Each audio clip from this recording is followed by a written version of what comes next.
Assalamualaikum warahmatullahi wabarakatuh. Perkenalkan, nama saya Dimas Ardi Kusuma dari kelas PSTC, Program Studi Teknik Informatika Universitas Lampung.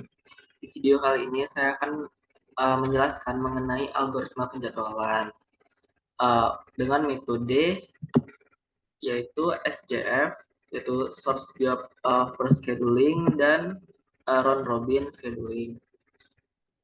Jadi kalau yang SJF ini metodenya itu yaitu berdasarkan dengan burst-nya itu yang paling kecil.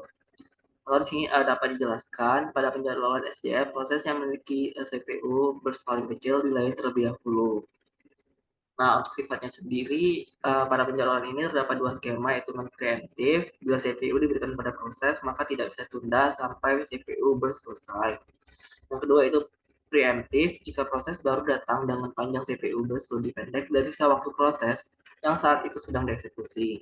Proses ini ditunda dan diganti dengan proses baru. Lalu sedangkan untuk metode round robin yaitu metodenya itu secara bergantian atau menggunakan time sharing. Baiklah saja ke simulasinya. Seperti biasa sih kita klik dulu compile. Lalu kita masukkan kode programnya.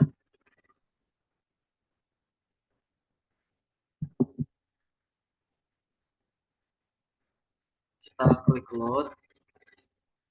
Ini karena sudah ada sebelumnya kode programnya. Jadi saya tinggal masukkannya saja.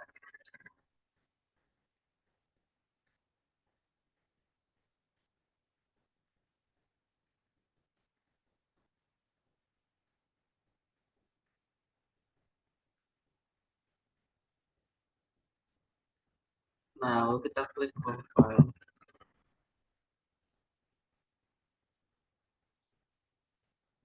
Lalu kita klik load in memory. Nah, lalu kita klik OS. Nah, di sini pertama kali saya akan mensimulasikan mengenai metode dari SJF atau Source Job First. Nah, di sini kita memakai non-preemptive untuk SJF. Lalu di sini kita buat kita masukkan program yang tadi ke ready process untuk yang pertama kali. Lalu kita buat lagi waktu delay-nya.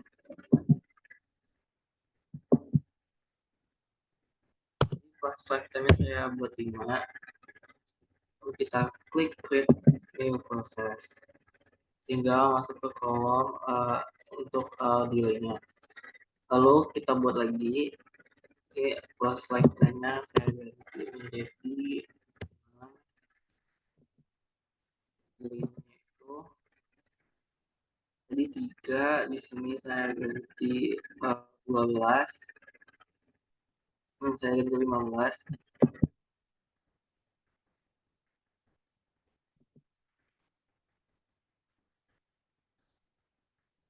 Lalu satu lagi saya buat lagi sininya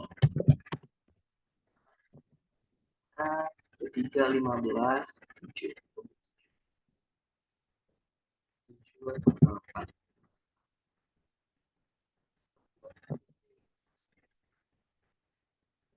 Nah, di sini sudah ada 4. Yang pertama masuk ke ready process kolom, lalu yang sisanya masuk ke kolom tunggu. Jadi di sini ada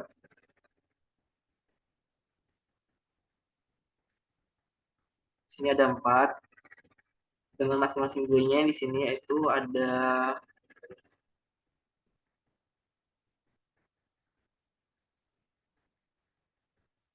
3, yang kedua itu ada 3, yang ketiga itu 15, dan yang keempat itu 8. Baiklah, kita lihat view proses step-nya terlebih dahulu. Nah, di sini yang sudah siap ready queue-nya masih ke program pertama atau P1. Lalu kita jalankan. Seperti yang saya bilang tadi, untuk SJF ini prosesnya itu berdasarkan burst time-nya yang paling kecil. Sedangkan di sini burst time yang pertama kali itu 0. Maka nanti ketika akan diproses CPU, nanti ini akan berdasarkan dengan delay-nya. Jadi di sini nanti yang kedua dulu, kan pertama dulu dieksekusi, lalu program kedua, lalu keempat, dan terakhir yaitu ketiga. Nah, kita klik start. Langsung saja. Lihat, program satu dulu, lalu program kedua tadi. Nah, lalu program keempat, dan terakhir program ketiga.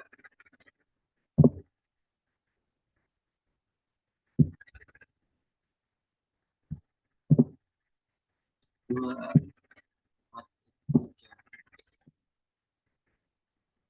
sehingga untuk metode ini pada kali ini simulasinya berdasarkan dengan delay-nya yang paling kecil, bukan berdasarkan burst time-nya.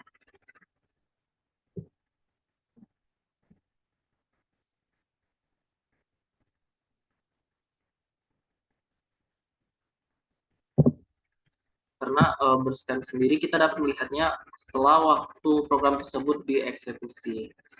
Nah, sini kita lihat berapa jumlahnya dengan mengklik sebentar.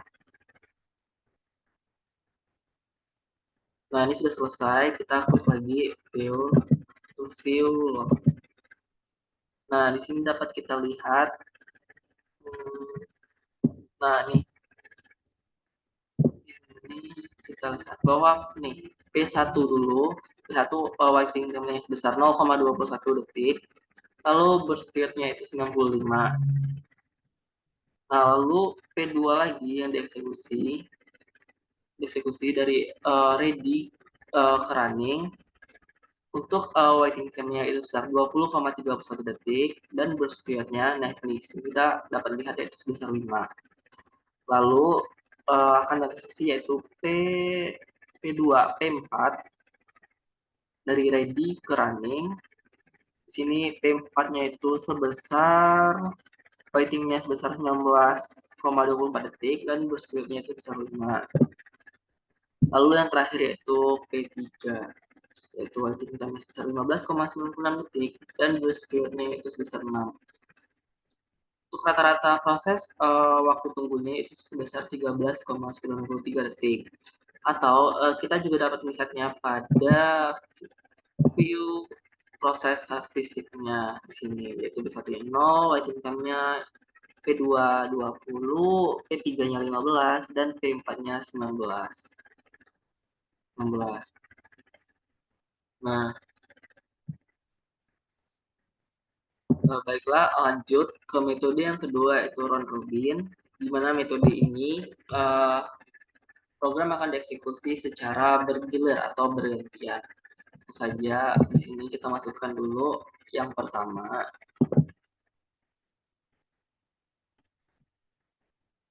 Nah, di sini saya buat 3 detik di sininya, kita pilih. Lalu maaf nih saya ulangi lagi. Untuk round robin sendiri kita menggunakan preemptive. Sini 3 dan kita buat. Lalu kita buat waktu delay-nya. Saya buat sini 15. Ini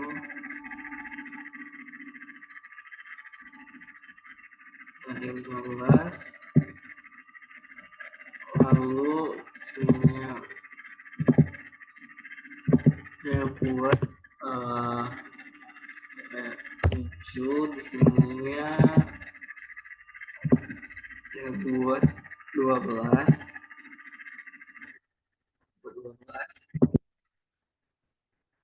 saya buat satu lagi 15 12 28 saya ganti 6 ganti 28. Nah, maka nanti program akan mengeksekusi secara bergiliran. Untuk delay Untuk untuk pertama kali pertama kali akan dieksekusi di ready proses atau ready queue-nya. Lalu yang kedua berdasarkan dengan delay-nya. Dengan delay-nya yaitu di sini nanti 4 dulu, P4, lalu P3 dan P2. Lalu dia lakukan lagi untuk P1 lagi akan dieksekusi lagi dan seterusnya. Baiklah, kita langsung saja kita lihat dulu view proses state-nya. Nah, ini masih ke P1. Kita klik start.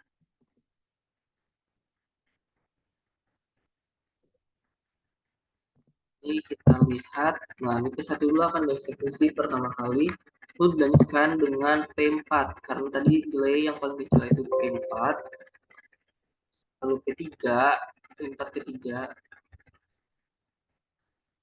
lalu P1, lagi P4, P2, P3. Nah, ini menggunakan metode round robin. Maka program akan mengeksekusi CPU akan mengeksekusi secara bergiliran atau bergantian.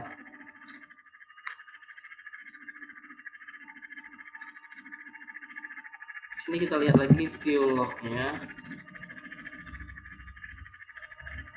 Baiklah, sebentar.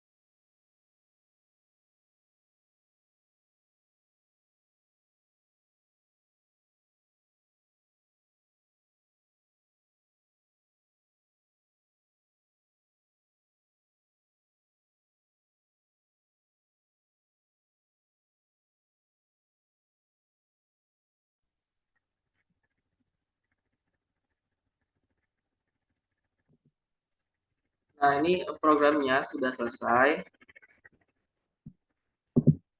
Nah, kita lihat view log-nya di sini.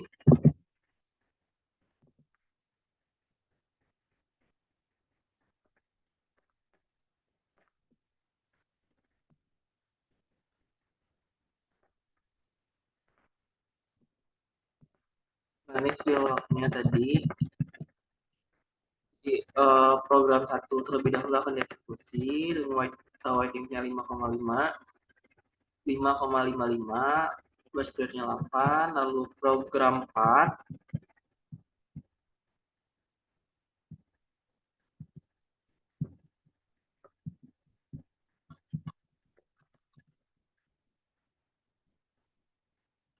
dan selanjutnya. Nah, di sini kita lihat juga view proses. Nah, sini P1-nya itu 0, besar 0, waiting P0-nya P1-nya sebesar 3, waiting time-nya, lalu P2-nya sebesar 4, P3 sebesar 5, dan P4-nya sebesar 3. Baiklah, sekian penjelasan mengenai kedua metode tadi, yaitu SJF dan round robin, di mana metode SJF ini CPU atau program akan mengeksekusi berdasarkan dengan burst time, tetapi pada simulasi pertama kali burst time itu 0, sehingga nanti dieksekusi berdasarkan pada delay-nya. Lalu untuk metode round robin ini, dieksekusinya secara bergiliran, sehingga CPU mengeksekusi berdasarkan urutan dulu terlebih dahulu P1, atau urutan ini berdasarkan dengan delay-nya terkecil. Seperti dikatakan tadi, P1 terlebih dahulu, biar P1 ini termasuk ke ready proses, lalu P4, P4-nya sebesar 8, dan kan yang paling besar urutannya, yang kecil ke paling besar, dan diproses secara bergantian, baik lagi ke P1, dan yang dilanjutkan ke dari urutan kecil, sampai proses tersebut selesai dieksekusi. Baiklah, sekian video kali ini. Saya akhiri. Wassalamualaikum warahmatullahi wabarakatuh.